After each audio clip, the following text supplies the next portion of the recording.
Good evening, viewers, and welcome to Bluffview SDA Church. Thank you for joining us. And today we're going to be with Elder Kahiya. I hope you have subscribed. I hope you have shared the link. I hope you have also managed to share the link with other neighbors as well as friends. And I hope you have a good evening. Today's topic is Psalms 23. Have a blessed service. Let us pray.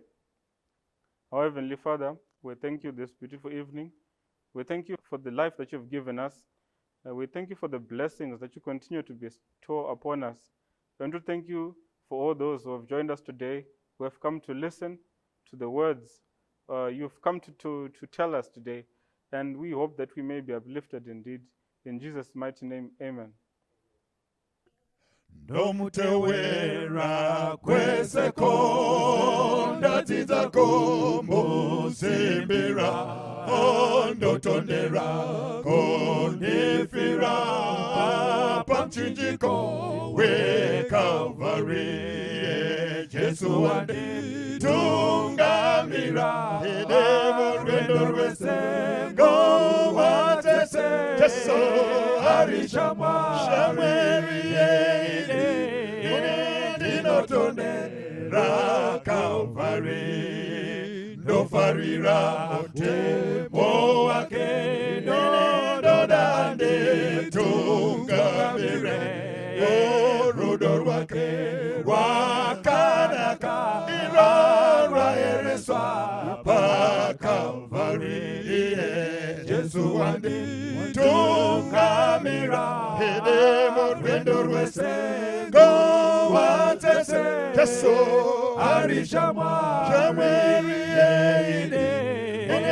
dinotondera Calvary dinofamba disingachi dinofarana Kristo Petro ondosimbira ndichawana iyo shamwariye pa Calvary Jesu wandi tungamira edemu rwendo rwese go watese Jesu arishama shamweri dinotondera Calvary dinofamba disingachi dindofarana Kristo Petro ondosimbira Nichabona iyo shamwariye pa Calvary Jesu wandi tungamira edemu rwendo rwese go watese Jesu arishama shamweri dinotondera Calvary Cariro oro wangu sembire kuna Kristo andina were nemono aseboseta rajeso deno mira kona Jesu diye dombo neyo yango zemwende cha yora zango kote awe kwa gedema sete takendo karira mbume pogoro yesema rowo korwa kendo bata deno mira kona Jesu neye dombo neyo yango semwende cha yogora zango chirangano chake icho nechitsitoche ropa rose donde pa rose mbero pakatepe madabuto Deno mira con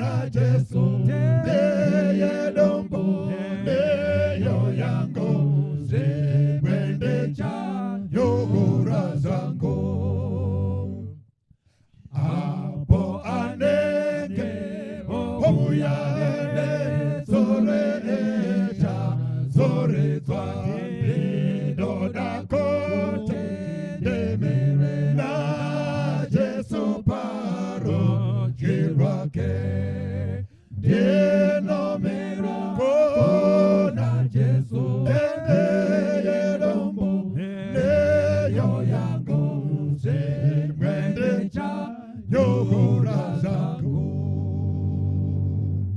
apo anenge ouya ne zore eja zore twande dona kote demere na Jesu paro jirwake deno mera kona Jesu denombo neyo yangu zemwende cha nyora zangu Danzwane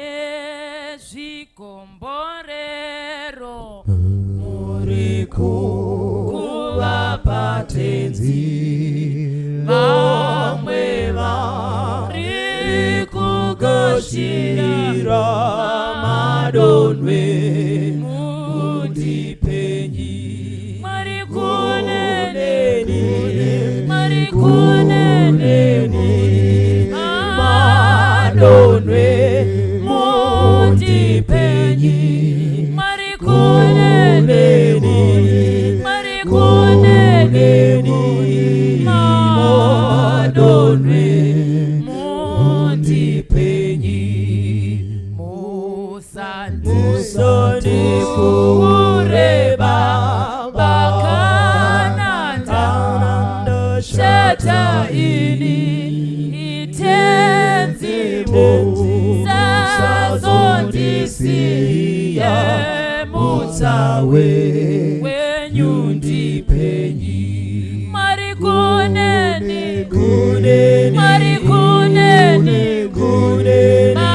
madonwe mundipenyi marikuneni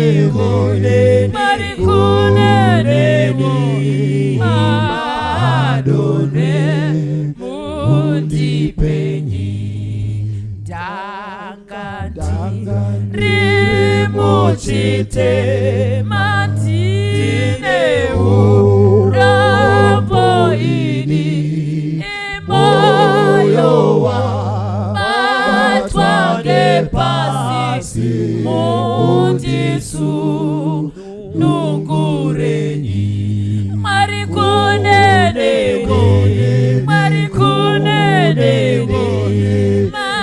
madonwe mundipenyi marikunene madonwe mundipenyi musafuhu remabofu marapenyi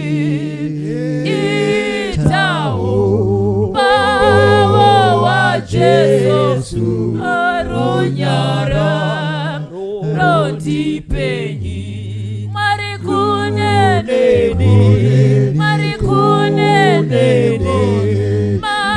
madonwe mundipenyi marikunene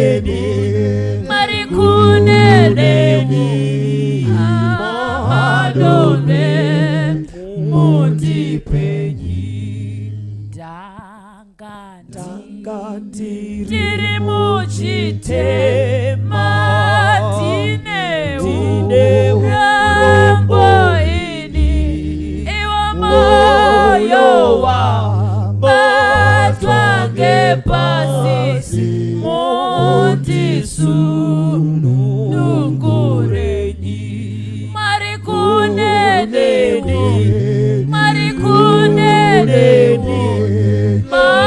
madonwe mundipenyi marikunene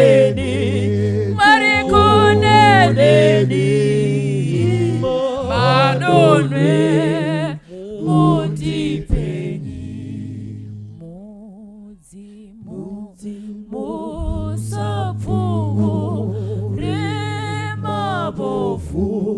marapenyi itaumbawa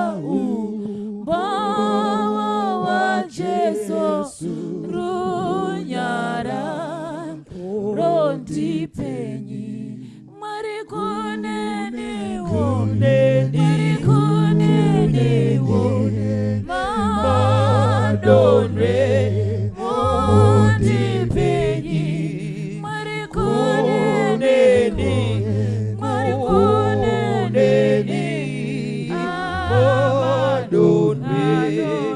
mondipenyi. Kazwai vana vaMwari, toda kutenda Mwari nemukana wavatipa kuti vataure kwatiri uyezve kuti isu tigodzidza kubva pavari. Muzuva ranhasi ndoda kuti tidzidze kubva pabhuku ramapisarema. Ndichaverenga vhesi rimwe chete, mapisarema 23 verse 4. Psalms 23 verse 4. Inoti izvo, yea, though I walk through the valley of the shadow of death, I will fear no evil, for thou art with me, thy rod and thy staff comforteth me. Neshona inoti izvo, zvirokwazvo, zvirokwazvo, kunyangwe ndikafamba mumupata wemvura werufu, handingatongotyi zvakaipa nekuti muneni. Tsvimbo yenyu nemudonzvo wenyu zvinondinyaradza. Mwari vakomborere kuverengwa kwezwi ravo, ngatinamatei. Baba wedu namuponesi vari kumusoro kudenga, toda kukutendai panguva dzino matitenderazve kuuya pamberi penyu. Tauraiwo kwatiri nemutauro watinonzwa. Mataura kwatiri tigoti zvirokwazvo Jehovha anga ari pakati pedu. Mbiru yese nekukudzwa kwese nekutendwa kwese kugounzwa kwamuri. Muzita renyu tinonamata. Amen. Mukanga muri kutarira mapisarema 23, pakati pendima dzese dziri mubhaibheri ndiyo yedzimwe ndima dzinozivikanwa.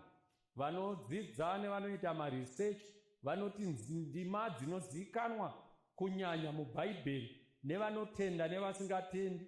Kuna John 3 verse 16, kuna Luka 15, nyaya yemukomana wemuparadzi, uyezve kuna mapisarema 23 inoti izvo, Jehovha ndiye mufudzi wangu. Iyi tinoiziva tose. Ini ndangokwatanura vhesi rimwe chete, vhesi 4. Mukanga muri kudzidza mapisarema 23, achinyora Dhavhidhi anonyora mapisarema 23 achienzanisa ukama huri pakati pemufudzi nemakwai wake, achiti ndo zvakaita ukama huri pakati paMwari nevanhu vake. Rangarirai kuti Dhavhidhi wakanyora pisarema iri makore anoda kusvika 3000 kana zviuru zvitatu zvapfuura. Paakanyora ari pasi pemweya waMwari, haana kumboziva kuti pisarema iri richange richiri kushanda pamwe kusvika nhasi. Pisarema 23 mukanga muri kuritarira, ipisarema rakanyorwa naDhavhidhi achiseenzesa shwiro yake kana kuti experience yake yekufudza kwaaiita makwai, ukama hwaakanga aita nemakwai, ukama hwaakanga aita nawo, akaona kuti ndio ukama huri pakati pemunhu naMwari, kana kuti ndio ukama hunofanirwa kunge huri pakati pemunhu naMwari. Nerimwe zuva ndakambenge ndichidzidza nevamwe vandakadzidza navo, vakanga vati uya tiite mapisarema 23. Ndikavati muri kundipa nguva yakadini? Vakati tinokupa 30 minutes. Ndikavati pa 30 minutes tinenge tisati tapedza vhesi rimwe chete. Patakazodzidza zvirokwazvo takazoita maawa anosvika ku8 kana kupfuura tichiita mapisarema 23.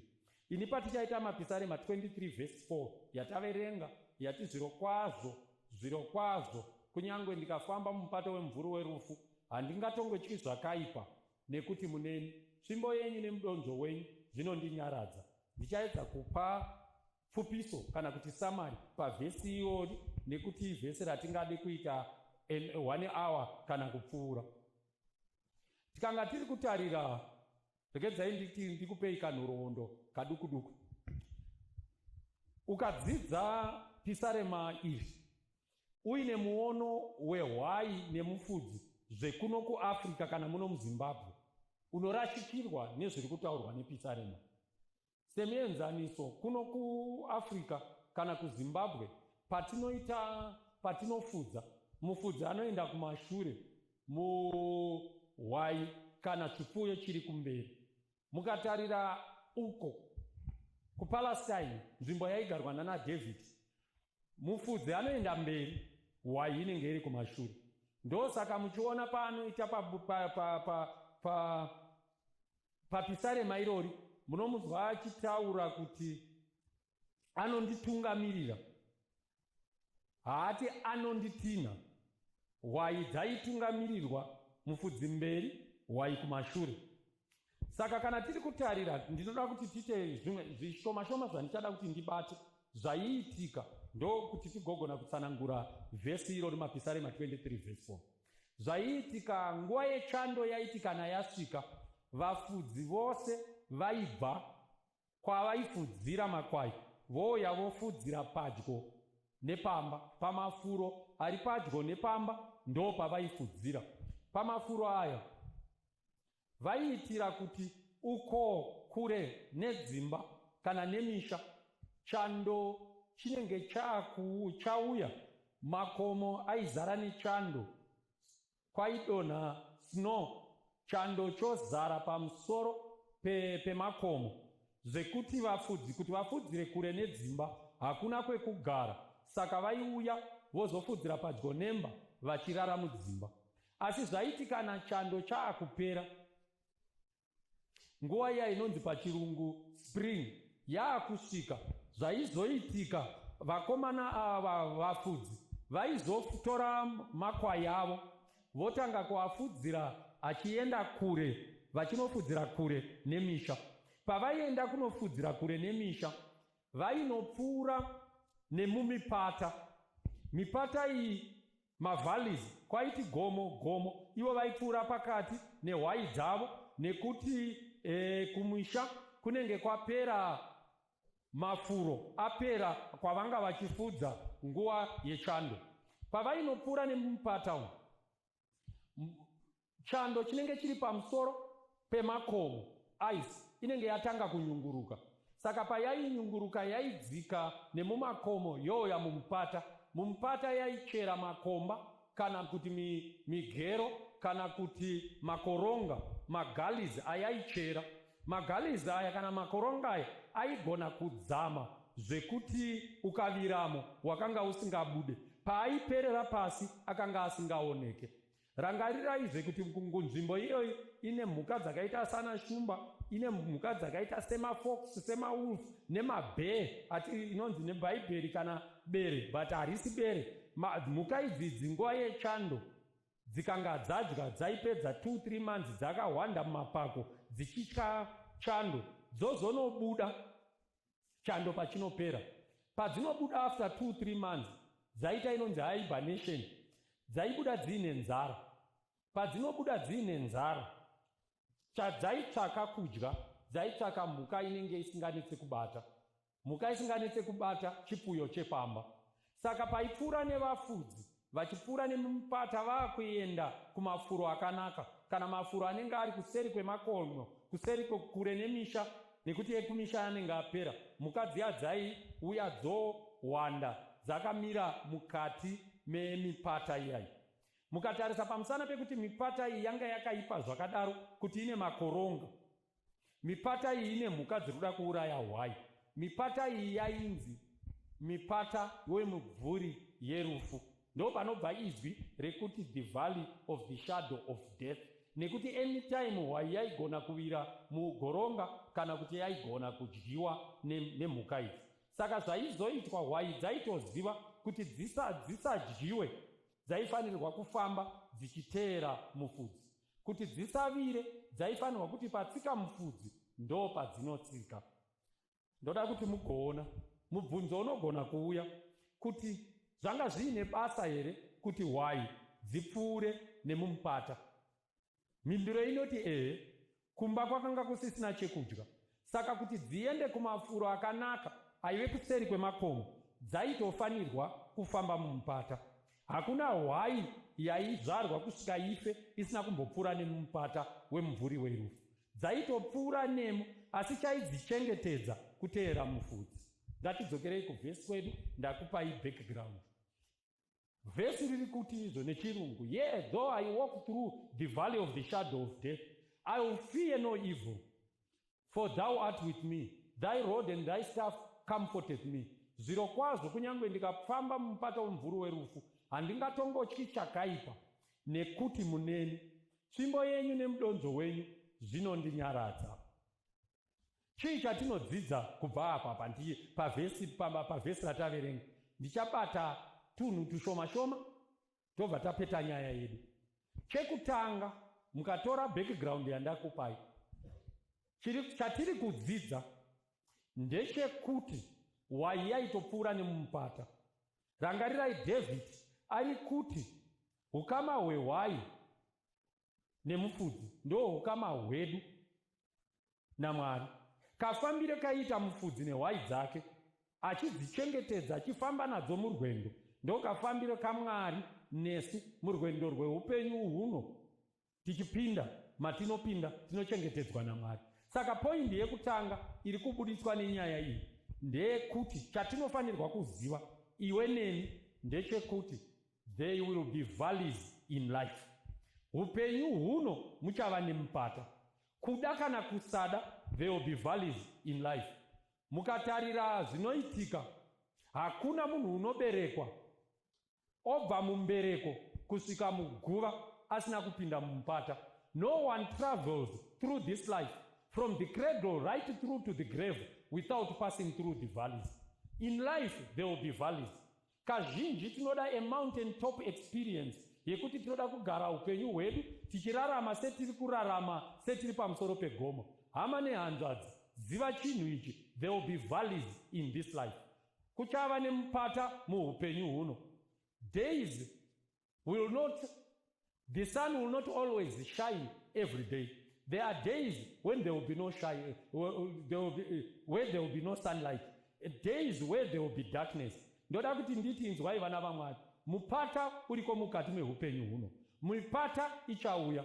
There is a day where you shall lose a family member. Apa ucharashikirwa neumwe wemhuri. A day your marriage will be on the rocks. Pa uchaona muchato wako kana marriage yako ichizungunuka. Where health shall give way. Where children will become disobedient. Where your wife can become cantankerous. Where your husband can become overbearing.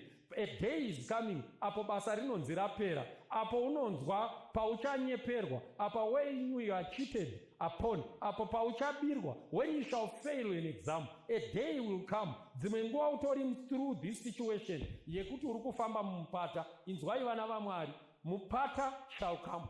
Hakuna munhu ari immune kana akadzivirirwa kubva kuti asapinde mumupata. Hazvina basa kuti uri ani, mupata unouya. Ende mupata haupe notice kuti uchauya rini. Mupata hauzikanwi kuti unouya rini. Mupata unouya. Whether you like it or not, you shall pass through valleys. Yes, zvino mukatarisa, the whole world is passing through the COVID valley, the COVID-19 valley. But iwewe neni, tinogona kunge tiine mupata yedu mudzimba matakagara imomo. Umwe une mupata wekushushwa, umwe une mupata wekurwarirwa, une mupata wekufirwa, une mupata wevana vari kunetsa, une mupata wemarriage isiri kufamba zvakanaka. Know this, there will be valleys in life. And hapana chinhu, hakuna munhu sezvandataura anopinda munyika ino agobuda asina kupinda mumupata. Chinosiyana chete ndechekuti mipata yacho yakaita sei. Vamwe vane mipata yakareba, vamwe vane mipata mipfupi. Imwe mipata yavo yakadzama, imwe mipata iri shallow. Vamwe vane mupata uri continuous, vamwe vane mupata unomboti mupata womboti gomo, mupata gomo. But what I know is there will be valleys. Everyone will face them. Hazvina basa kuti ndiwani, hauna basa kuti ndiani. Everyone will face a valley. Some will face more, some will face less valleys. Some will face deeper valleys. Some will face not so deep valleys. Some will face longer valleys.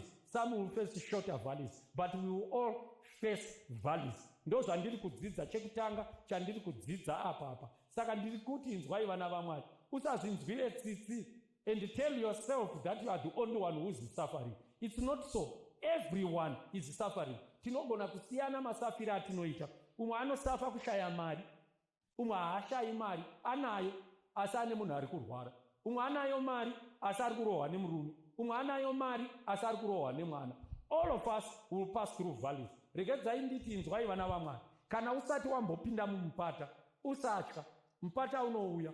Ukaenda pana Jacobo, James chapter 1 verse 2, inoti when you face trials, haisi if, inoti when, it's just a matter of time. Kana usiri mumupata, mupata unouya. And know this, ukarangarira vakorinde vekutanga chapter ya 10 pavhesi ya 13, bhaibheri rinobva rati izvo, kana uchiedzwa usafunga kuti warohwa nechinhu chinyowani. Ndini ndiri kuchinja matauriro anoita vhesi. Usaita kunge wabatwa nechinhu chisati chambobata vanhu. Hakuna muedzo unouya kwauri usina kubata vamwe vanhu. Wakatombobata vamwe vanhu.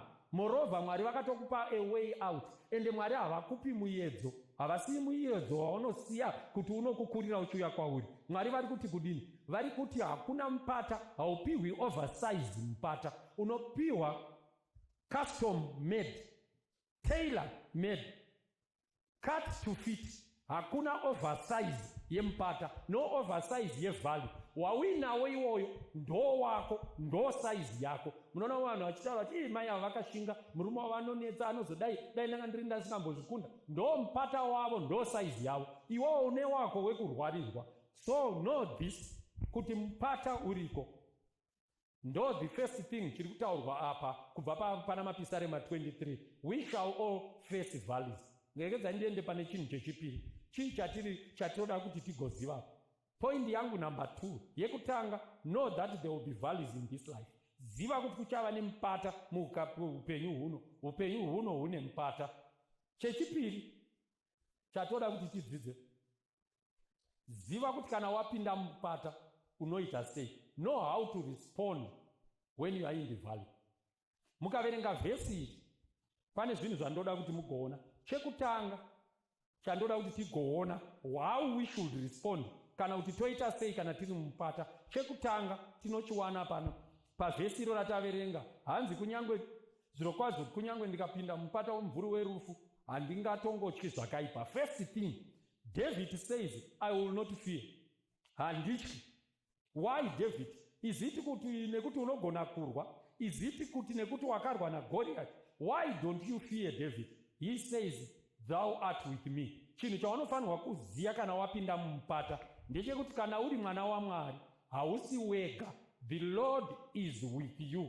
Ndiye unotaura Mwari, ndio anoti handitongokusiyei, handitongokuregei. I will neither forsake you nor leave you. The Lord is with you when you are in the valley. Rangarirai Jesu achitaura Matthew chapter 28 kubva pavhesi 18. Munorangarira anoti tarira ndakapiwa simba rese kudenga napanyika. Vhesi 19, endai naizvozvo muparidzire. Vhesi 20 anobva ati, lo, I am with you to the ends of the world. So as we pass through the valleys of this life, the first thing that we should know is we should not fear. Why should we not fear? Because the Lord is with us.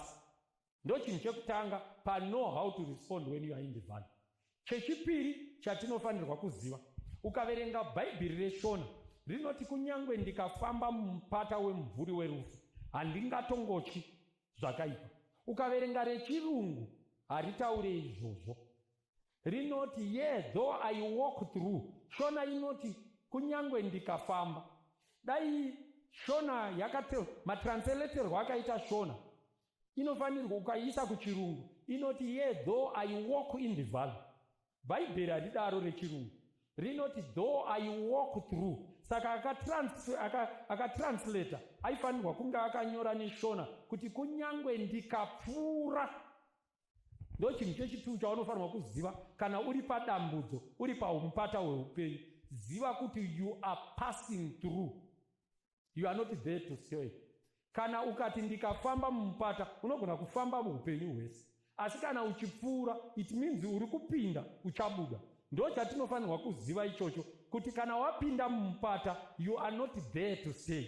Mumupata unopinda, mumupata unobuda. Valleys are temporal. Valleys are not there to forever. Ndo saka David achizonyora pane imwe nzvimbo pana mapisarema 30 vhesi ya5 mukanotarisa vhesi yakupera anenge achitaura kuti weeping might endure for a night but joy comes in the morning. In other words, valleys are temporal. What you are going through, my brother, my sister, just hold on. The valley will come to an end. It will not continue. Even in COVID-19, yaneta yatekeshe, it's a valley, but this is what I know. This valley will end. A time shall come when this is no longer a problem.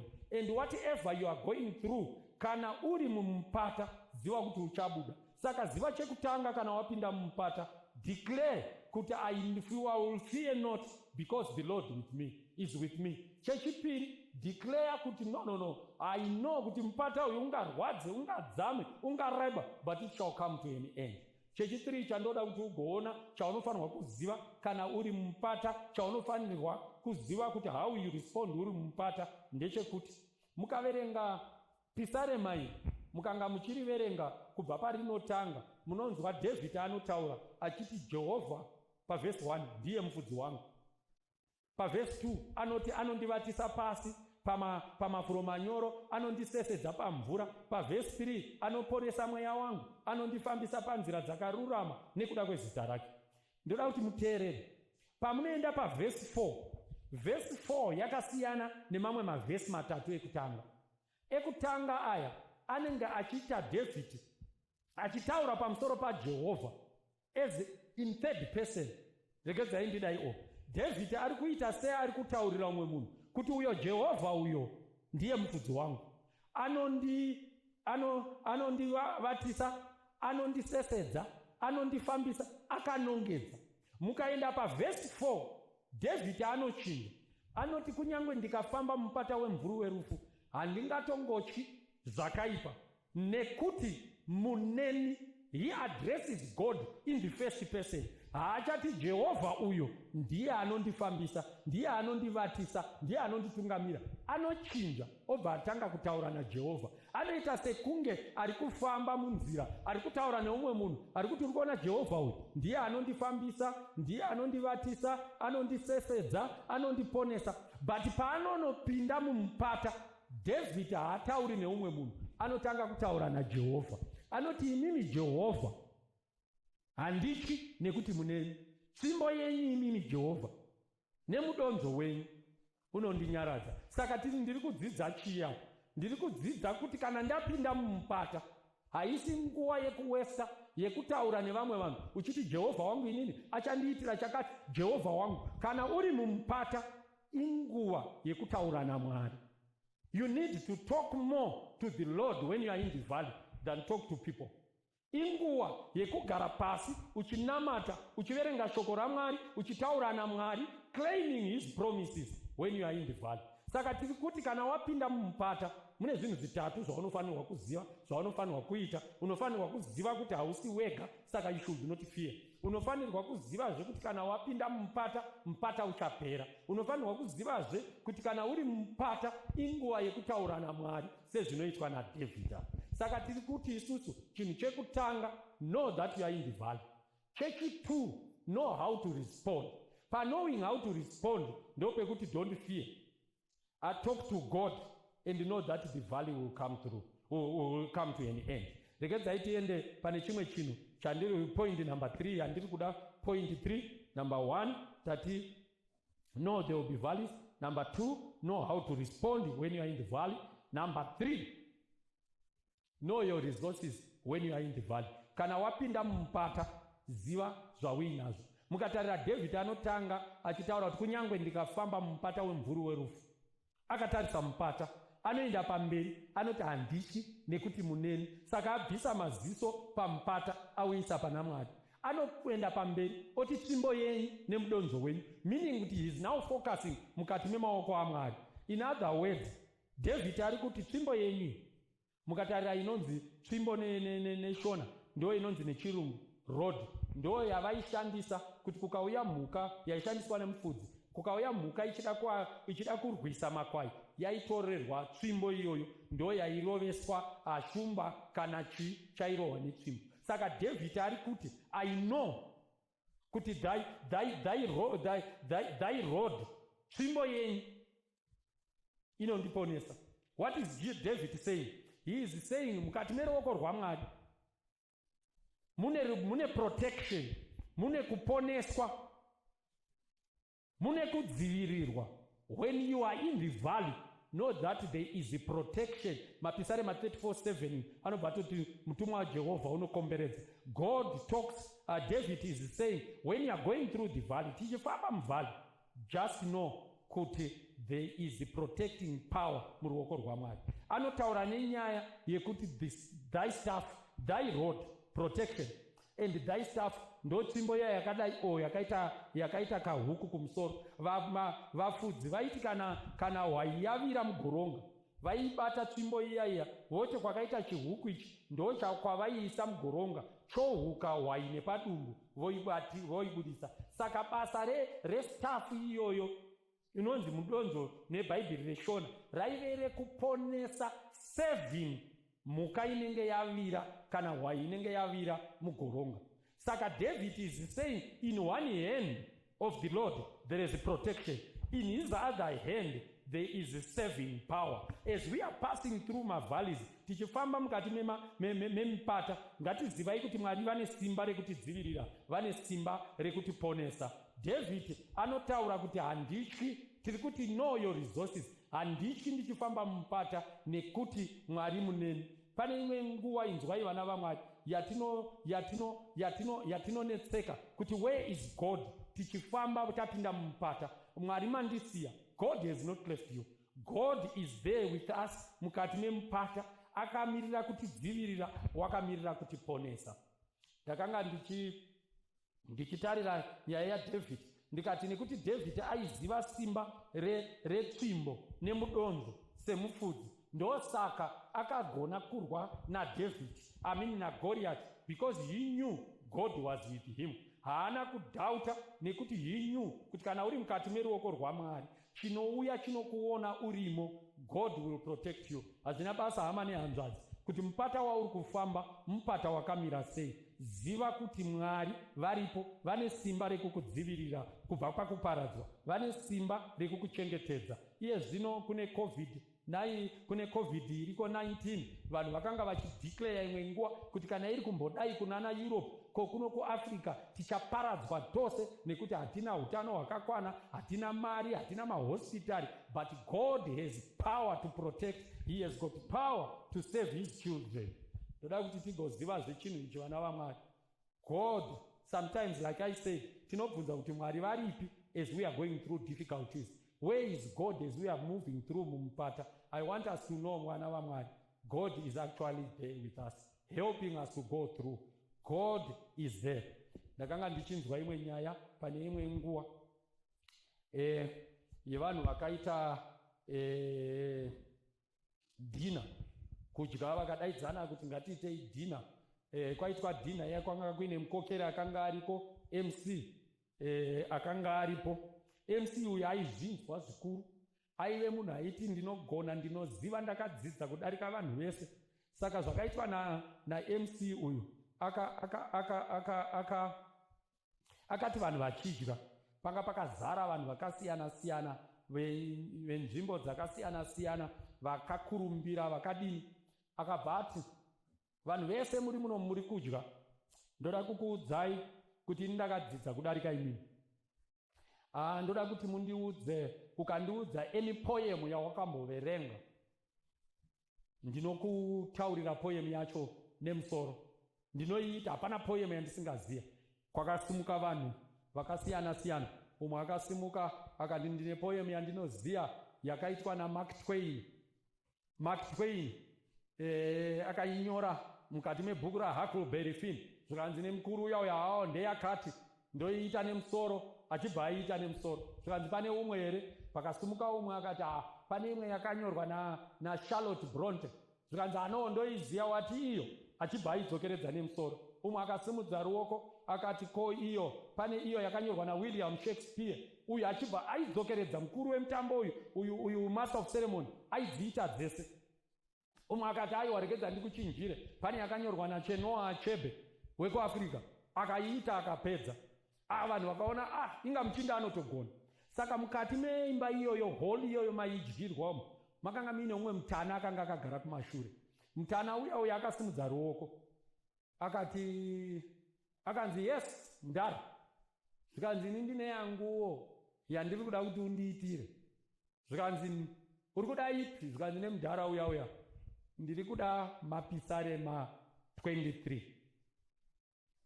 Vanhu vakaseka nekuti pakanga pasiri pachechi, pakanga pangori pa vanhu vakanga vachingodya dhina. Zvikanzi mati mudhara uri kuda chii? Zvikanzi mapisarema 23. Zvikanzi mudhara uya nemukokeri wemutambo uya, ndiri kuda kuita mapisarema 23. Ndinongoiita on one condition, kuti inini ndikaiita iwowo uchaiitawo. Zvikanzi nemudhara uya zvakanaka. Zvikanzi saka mudhara chiuya ugare kuno kumusoro kwandiri kuno, kuti ndikanga ndapedza mapisarema 23 iwewe uchaiitawo. Mudhara uya akafamba mbichana, akanga ari mutana wekuma 90 years, akauya akapiwa cheya akagara. Mukomana mutunga uyu mukokeri wemutambo uya MC ndokubva atanga kuita mapisarema 23. Akati the Lord is my shepherd, I shall not want. Akarova Esther verse 4, yea, though I walk through the valley of the shadow of death, I'll fear no evil, for thou art with me. Thy rod and thy staff comforted me. Akanorova na verse 5, you set a table before mine enemies. Akanosvika kuverse 6, akati yea, surely goodness and mercy shall follow me throughout the days of my life, and I shall dwell in the house of the Lord forever and ever, or for many days. Apedza vanhu vakasimuka, vanhu vakamuchaira manja, vakati mukokeri wemutambo anogona, vakamuomberera, vakafara. Apedza akatarira kune mudhara uya, ndokuti kune mudhara uya, ini ndaita, iwe chiuya uite mapisarema 23 nemusoro. Mudhara uya akauya, akasvika akamira. Mudhara uya anga asisatogoni kana kumira nekukwegura. Akauya akamira, akatsamira hamende, pulpiti, kana kuti chakanga chiripo chakaita sechino, akasvika akachitsamira. Maoko asisagone kubata chekutaurisa nekuti akanga ane mhetemwa dzekuchembera. Mudhara uya akabata nemaoko mairi. Chisina kuzikanwa nevazhinji ndechekuti mudhara uyu akanga ari retired pastor. Mudhara uya akanzi chiita mudhara mapisarema 23. Mudhara uya wakatanga kuita mapisarema 23 nezwi razhezhera rapera nemakore akawanda ekuparidza, maoko achidedera nekukwegura. Mudhara uya akatanga kuita, akaita mapisarema 23. Akati Jehovha ndiye mufudzi wangu, hapana chandingashayiwa. Anondivatisa pasi pamafuro manyoro, anondisesedza pamvura inozorodza, anoponesa mweya wangu, anondifambisa panziro dzekururama nokuda kwezita rake. Zvirokwazvo kunyange ndikafamba mumupata wemvuri werufu, handingatongotyi zvakaipa, nekuti muneni tsvimbo yenyu nemudonzo wenyu zvinondinyaradza. Anoramba achiita mutana uya anonosvika pavhesi ya6, zvirokwazvo unyoro nenyasha zvichanditevera nemazuva ose oupenyu hwangu. Ini ndichagara mumba maJehovha mazuva nemazuva. Amen. Mudhara uya apedza akagara pasi. Hakuna kana mumwe chete wakaombera, hakuna kana mumwe chete wakadaidzira. Vanhu vese vakaramba vakanyarara. Vanhu vose kusanganisira master of ceremony vakanga vaine misodzi pamatama, vachinzwa mudhara achiita Jehovha ndiye mufudzi wangu. Kwakaita nguva 5 minutes vanhu vakanyarara. Kwakazosimuka imwe shasha yakanga iri mukati, ikati ndinoda kubvunza, ichibvunza mukokeri wemutambo. Zvikanzi nhaiwe MC waita mapisarema 23, tikakuomberera tikapururudza mheterwa dzikachayiwa. Asi mudhara uyo aitawo mapisarema 23 yawaita iwewe mudhara, iwewe MC. Mudhara aitawo, hakuna nemumwe chete waaombera, mazwi mamwe chete, hapana apotsa pahwiri hwenyu. Asi vanhu vose tiri kuchema, hakuna akwanisa kuombera pamusana pei. Chii chasiyana? Where is the difference? Mukokeri wemutambo akasimuka akati, uri right, Pisarema ndo rimwe chete, mavhesi mamwe chetewo, mazwi mamwe chetewo. Ini mandiomberera, asi mutana akuchemedzai. Pane chasiyana. Chasiyana chimwe chete. Ini semukokeri wemutambo ndinoziya Pisarema remufudzi. Asi mudhara uyu aratidza kuti anoziva mufudzi wePisarema. And I know the psalm of the shepherd, but this old man knows the shepherd of the psalm. Do you know him? Many times we have spoken, tikarecita, tikadzokeredza the psalm of the shepherd. But do you know the shepherd? As you read Psalm 23, you know the Lord is my shepherd, a personal shepherd. Haitaure kuti the Lord is our shepherd. Haitaure kuti ndiye shepherd wekuchechi kwedu. Haitaure kuti ndiye mufudzi wemhuri yedu. Inotaura kuti he is mine. He your shepherd. Do you know him? Pakupera kwemharidzo ino tichange tichitaura tadzidza pamusoro pePisarema rashepherd. The question is, do you know the shepherd of the psalm? It is my prayer that as we go through this life, may we make a personal relationship. Tizivane zvakatsanangurika. As individuals, tizivane nemuridzi wePisarema. Kuti patinopinda mumupata, tikataura naye, tichitaura naye kuti we know kuti munesu, it will be a personal relationship. Mwari dai vangatikomborera.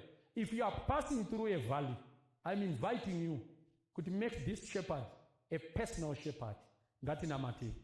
Baba wedu na mponesi vari kumusoro kudenga, toda kukutendai panguva dzino, maita henyu matidzidzisa kubudikidza na Pisarema 23 pavhesi ya 4 kuti ukama nemi ndo zvinhu zvakakosha. Vamwe tiri kufamba nemumupata, maita matidzidzisa kuti mupata ipati yeupenyu.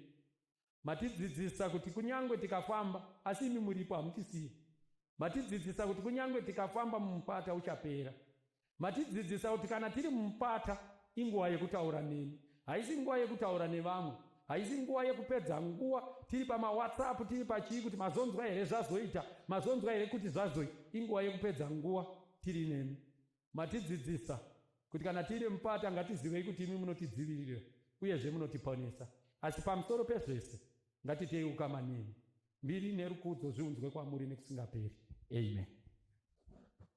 Tenzi ari namboredu nechidziviriro chedu, tisatye muzviro zvese nechidziviriro chedu. Gedombo rine masimba ngevute, apota deta ngewedu, mutungamira nechidziviriro chedu. Futeredu masikati nechidziviriro chedu, nekupenya pausiku nechidziviriro chedu. Gedombo rine masimba ngevute, apota deta ngewedu, kutungamira nechidziviriro chedu. Champopori chatinera nechidziviriro chedu, kuna Mwari taponeswa nechidziviriro chedu. Gedombo, rine masimba ngevute, apotaneta gewedu, kutungamira nechidziwiriro chedu. Koredu nechidziwiriro chedu, mubatsiri muri pedyo nechidziwiriro chedu. Gedombo, rine masimba ngevute, apotaneta gewedu, kutungamira nechidziwiriro chedu.